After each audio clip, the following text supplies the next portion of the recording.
You ask Tiger to solve. This deals with linear equations with one unknown. The final result is x equals 6.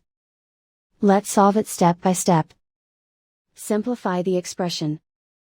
Group like terms. Multiply the coefficients. Swap sides.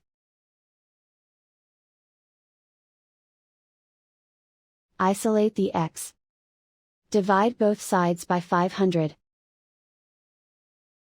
Simplify the fraction.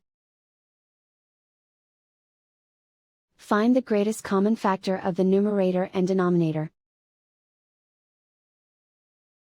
Factor out and cancel the greatest common factor. And so the final result is x equals 6.